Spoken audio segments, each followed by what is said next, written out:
Hello, and welcome to the Collusion the Gathering Fantasy Football Podcast. This is your Week 13 wrap-up / preview of Week 1 of the playoffs. It's been a great season. I'm your host, Ben Ashworth, and with me, I have League Commissioner David Geeslin. How's it going, Geese? It is going well. I come now like Gandalf the White, back from the dead. Gandalf the Grey is gone, but of course Gandalf the White is really going to appear next year because I'm dead last. Haven't had a shot at the playoffs in a long time. So unlike 6 lucky individuals, I'll be watching from the couch, waiting for everyone to join me. But I'm excited for the people who actually get to go on and live their fantasy dreams. So for me, I'll be living vicariously, but it'll be cool to see how things shake out. That's right. I'm also out of the big dance, if you will, but I'm hoping to make a big run in the consolation bracket. So, I secured a bye in the consolation bracket. Yeah, me too. I think the other guys did too. Okay, well, it was a very important week 13 actually that just wrapped up. We had 3 people vying for the second round bye the first round bye, second place overall in the standings. Gamroth had wrapped up the number 1 seed, but we could have had Thornton, Dornbush, or Yoshi, thank you, who could have gone to 8-5 and 1. As it turns out, Thornton won. He beat me 75 points to 67. And Dornbush also won. He won 128 points to Yoshi's 109. So that was kind of interesting. They had a head-to-head there. Unfortunately for both Yoshi and Dornbush, if Thornton won, he was in because he had such a huge season point total. Despite the lowest winning score of the week. Yes. A good matchup. He's picking his spots. Yep, Thornton picked his spot well. He had some concerning results with Melvin Gordon for the Chargers. Running back has been one of his stars. And then lots of our players underperformed, but my players always do that. So, so that was the story of the second overall seed. So Thornton gets a first round bye, and Gamroth gets the number 1 bye. Then for the final playoff spot, we had James, Callie, myself, and Ike, who were all 5-7, and Jake. Oh, did I not say Jake? Yes, and Jake. Jake was the only one who capitalized on the opportunity. He beat you 101 to 89 points. And so he moves into that final playoff spot. Keenan Allen came in huge for him. Yes, Keenan Allen was a stud with 22 points. Did you hear his interview post-game? I did. I kind of always thought he was a little more articulate than that. Because he was, I don't know, but it was just awesome. Just the, did he say at one point, like, dogs got to eat or whatever he said? Yeah, he said we were going to come in and take what we wanted, or... Yeah. It was like vintage jock line. I love him on the field, but you can kind of tell without even hearing him, he seems like kind of a tool. But he's he your was tool. Diving, making catches all over. That was very exciting for me. Yeah, the play where the two Pittsburgh DBs collided with each other, and the ball popped up and he dove and caught it was pretty obviously very lucky, but pretty amazing. Yeah, he was great. Well, that's great for Jake. He rode him to a win. He's got some other good guys, but we'll segue this. We're not going to spend a lot of time on going through the details of each matchup because I think everyone that's kind of in the past. We're going to look forward to the future. But one other thing I want to mention, I think the only matchup I didn't, two other matchups, but I wanted to talk about James and Callie. To briefly talk about James, he won 89 points to Callie's 82. James has had a great start to the season, but he had a rough stretch with a 4-game losing streak. So it's nice that he could break that and finish his regular season with a win. He was sitting 4-0 at one point, but yeah, looking at James's roster, do you have any idea what has gone wrong for him? I haven't monitored it a lot, but we had noticed earlier on that he had a lot of star wide receivers. He did the auto draft. It definitely didn't help him that Golden Tate. He sort of has tapered off. He got traded and hasn't done amazing. One of his running backs, Kerryon Johnson's injured, so he's definitely got below average running back production. Cam Newton has been pretty flaky. Yeah. He had that 4 interception performance. Didn't hurt him too much this time in the long run because Antonio Brown did amazing. But oh yeah, and the most obvious one, AJ Green has been out. And okay. He's still in his lineup. So. Oh, he hasn't changed his lineup? He's sitting in the last flex spot. Whoops. And that's been for a few weeks? I don't know how long it's been, but no, he might, because he's been out a while, but then he just came back, but then got re-injured it. Well, so, okay. Yeah. So maybe he stayed in there the whole time, or... No, it looks like AJ Green scored 0.7 points, so he was going to play. He looks like he played, only got 7 yards, and then got taken out, maybe. Yeah, no, that is what happened. Okay. I thought we were debating whether James has touched his lineup. Oh, I see. Yes, I was confused for a minute and thought maybe we were. But anyway, moving on. 7 moves total, so that's something. There you go. I'm not gonna question James's heart or effort. I say that for Jake. Yeah.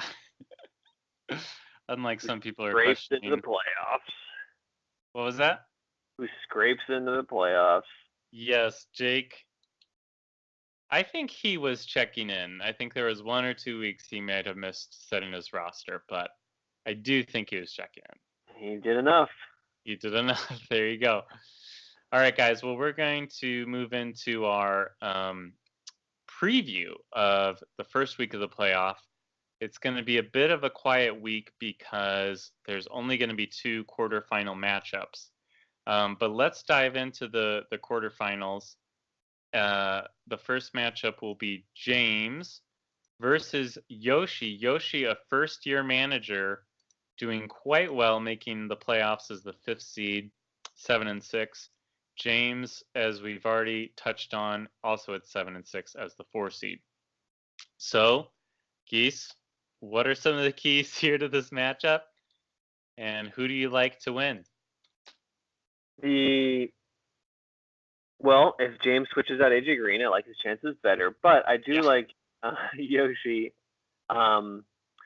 I think he is the better quarterback in Mahomes, who has though neither quarterback has a great matchup because Mahomes is playing Baltimore, which has a good defense. Cam Newton's playing Cleveland, which they actually have a decent defense. Plus, you never quite know week to week what Cam is going to do. But we just talked about it, but James is so ride or die with that set of elite wide receivers. But if he can get anything from his running backs, it'll be huge because then you compare. It's beautiful seeing the juxtaposition of these running backs because on one side is a bunch of scrubs that James just hopes to get anything from, but on the other side, Yoshi has Saquon Barkley and Ezekiel Elliott. Yes. They're just absolute workhorses. And then he has some okay receivers. He's got Gronk, who's up and down, and hard to predict. But we know Mahomes can deliver a lot, and the Chiefs have plenty to play for because they want to get that top seed. So I would definitely lean Yoshi if I was a gambling guy. But Because in James's bench, it's basically he just needs to swap in Golden Tate or just look for someone in the waiver wire to replace AJ Green. But yeah, it looks like James currently has James White and Gio Bernard, but he probably hasn't looked at it. But it looks like Kerryon Johnson is questionable for the Detroit running back. He might be a better choice. But one nice thing for James, just to play devil's advocate, Antonio Brown is playing Oakland. Pittsburgh is playing Oakland. So that should allow lots of points. And Mike Evans, the Tampa Bay wide receiver, they're playing New Orleans, who typically doesn't have a great second. I don't know. They've allowed a lot of passes, but that's also depends on the week. Yeah, and it's also interesting that neither team is coming in hot, at least from a win standpoint. Because Yosh and James had really strong starts this season, but they've kind of faded to the middle of the pack. Meanwhile, Thornton and Dornbush have sort of risen up, and Gamroth has dominated the whole time. Right. Nobody else has a winning streak of 12. So I guess he had, week 1 was like his preseason, just getting warmed up, and then he's just been absolutely destroying us ever since. Yes. Yeah. Was it week 1 his loss to James, maybe? Yeah, I think so. Yeah. He's been pretty lucky in terms of, if you compare the points for and points against, Gamroth has definitely a lot lower points scored against him, but he easily has the most points scored for. So, yeah. He's a little lucky to be 12-1, but I don't know, maybe at worst he'd be 10-3. So. Yes, for sure. Well, I mean, part of that is it's a little misleading sometimes when you look at points against, because the lower people are actually gonna score low against you. So it always looks like the people at the top had lower points against just because the rest of the competition isn't as good.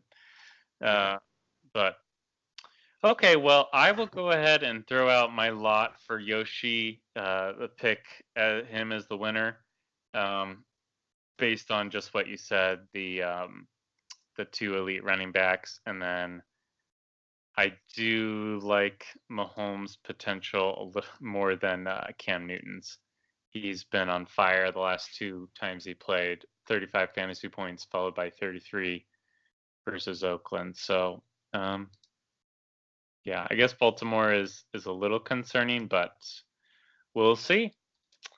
Okay, let's do the next matchup of the quarterfinals, which is the 3rd seed Dornbush versus Jake, squeaking in as the 6th seed. So some of the highlights, we have Dornbush's starting Phillip Rivers.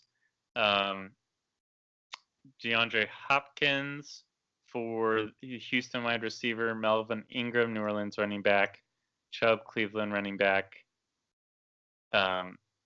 Kelsey, the Kansas City tight end, and Jake has Tom Brady, Adam Thielen, Keenan Allen, Mixon, Cincinnati running back, and I didn't literally list everyone, but there's a big list for you. So who do you like? What do you think? Just really hard to like Jake's team when it's just chock full of Patriots, but that will come into play really. Like that matchup will be critical.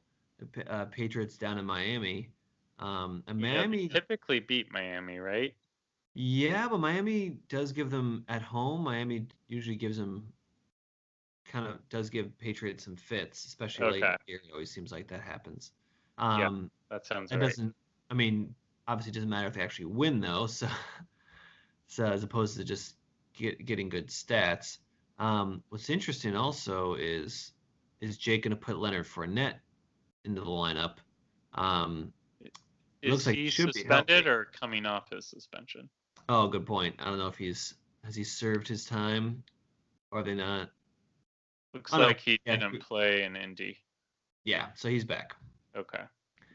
And though Tennessee can be tough, but I don't know how in love he is with his flex spot or Peyton Barber, Tampa Bay, but it's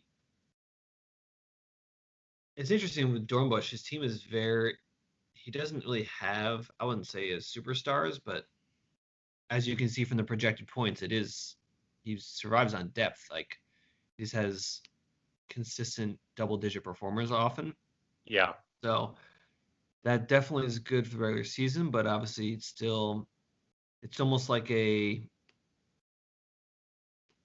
never ridiculously amazing, but never terrible. So, yeah. He does have, yeah, he's got he's got Adams for Green Bay, wide receiver. I find it interesting he has Juju Smith-Schuster, Pittsburgh wide receiver, on his bench. I don't know if he'll keep it that way, but it kind of makes sense if you look at his other wide receivers. Yeah. What's And interesting flex is spot. what is Green Bay gonna like firing?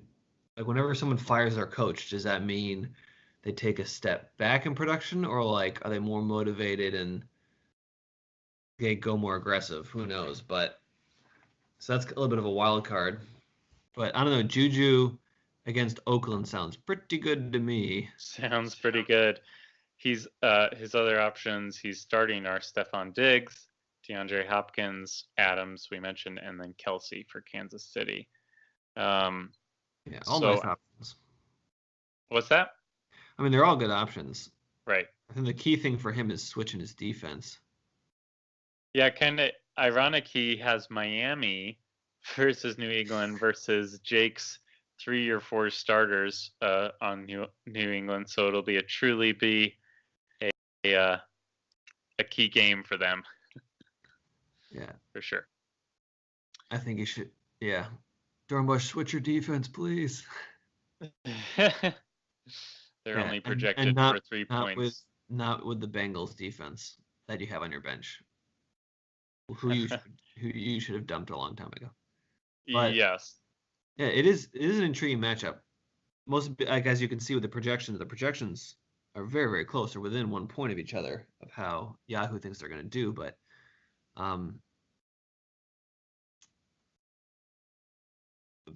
who I give my vote to is I'm still going to stick with Dornbush. All right, I'll be the contrarian. I'll choose Jake to win this one. Dornbush is relying a little bit more on the wide receivers, in my opinion, and defenses are clamping down. So I'll go with well, then I go to Jake's wide receivers. But Keenan Allen, Thielen are great. Mixon, Cincinnati. Well, they lost their quarterback. It's hard to go with Mixon, the Cincinnati running back.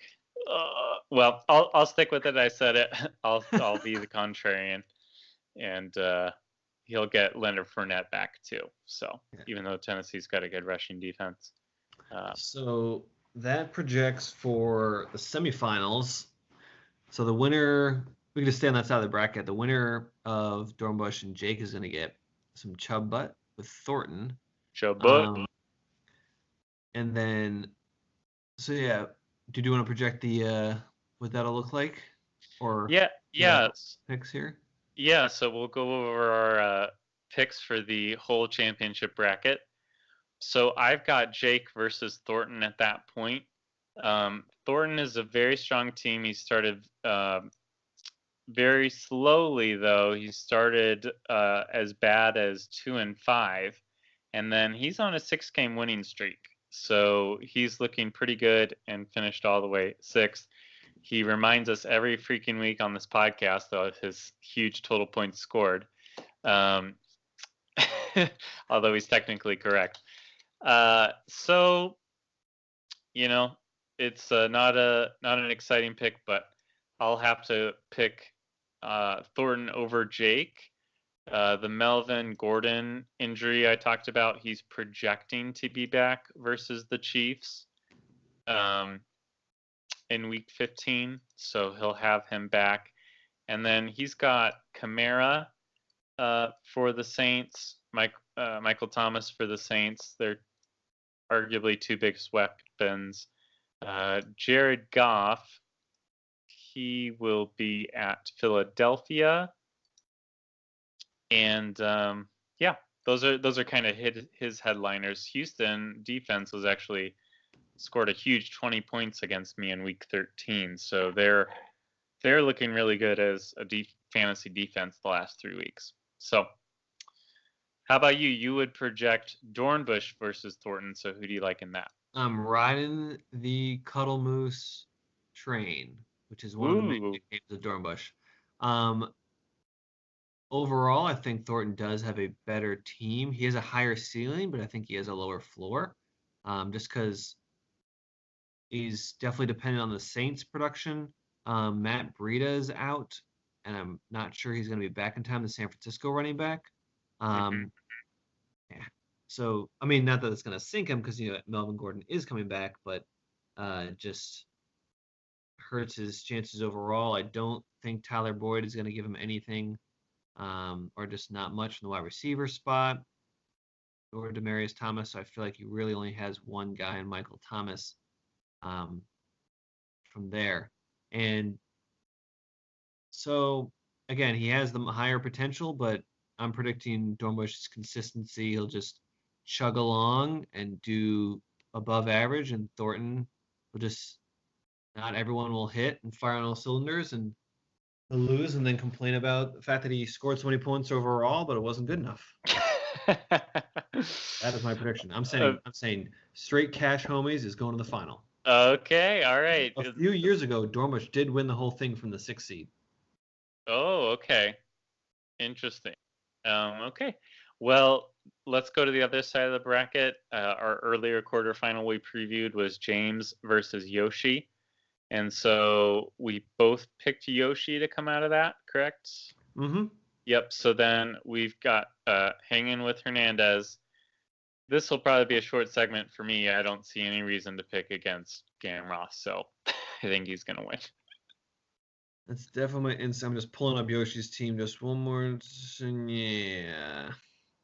So the big knock against Gamroth potentially is that he lost Kareem Hunt to the scandal he got cut for. But he somehow, we were joking at the party, is employed by TMZ or something, or yeah, TMZ employs him because he already had Spencer Ware, the other Kansas City running back, who's going to be the new lead dude on his roster. So he just slots him right in alongside. Almost like he had a character profile.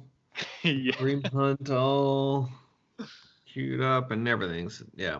But yeah, even with that, and James Conner's a little hurt, but yeah, he's absurdly deep at running back. Yeah, that is a concern, though.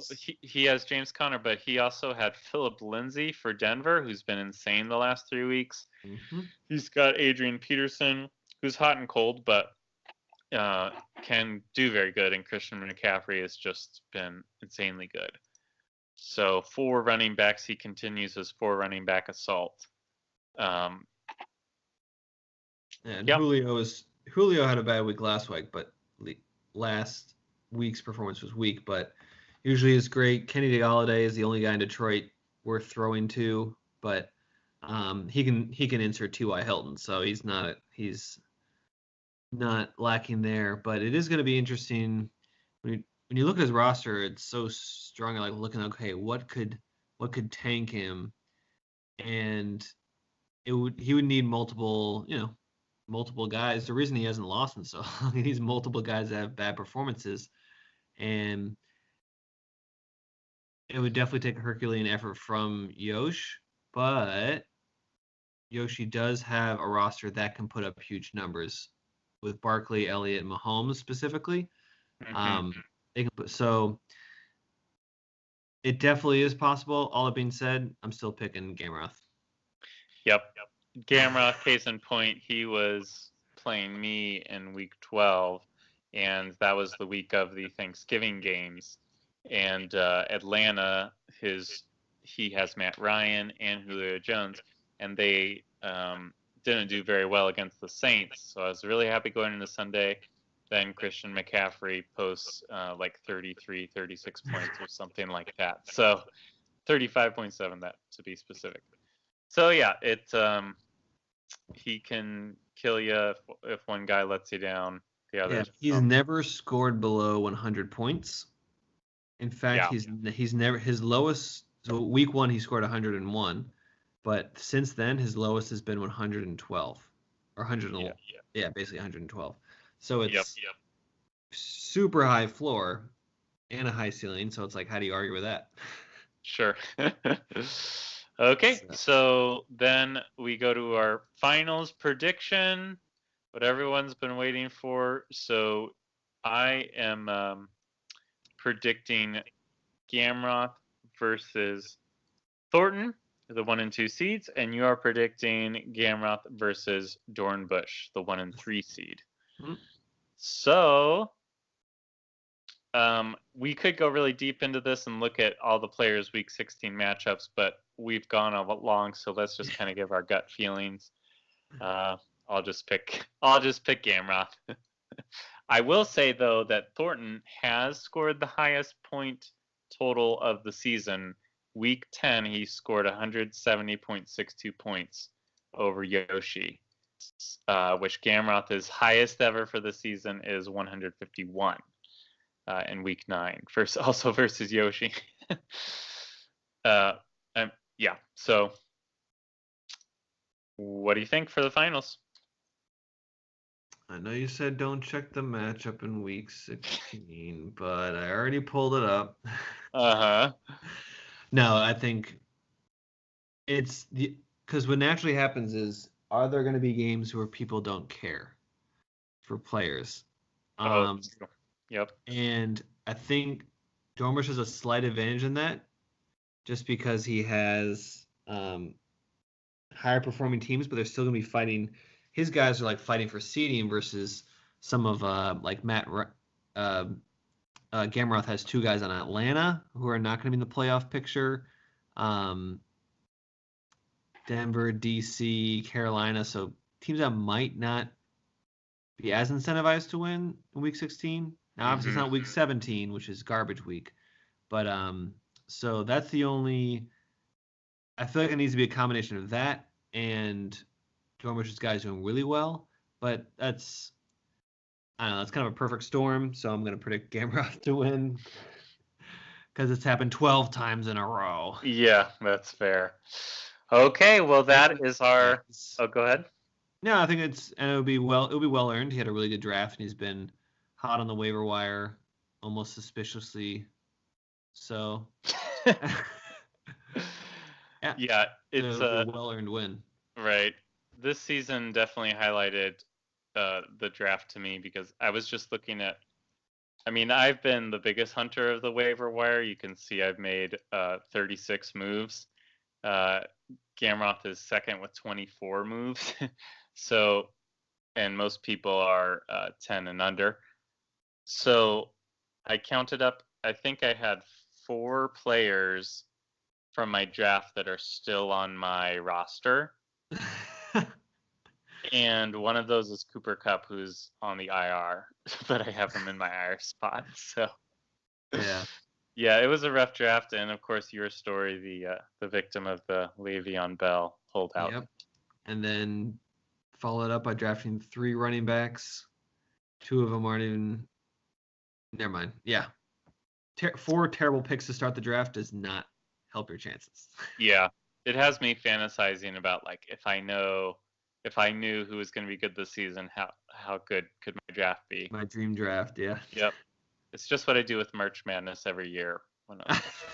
If I had only known. Amazing. Yeah.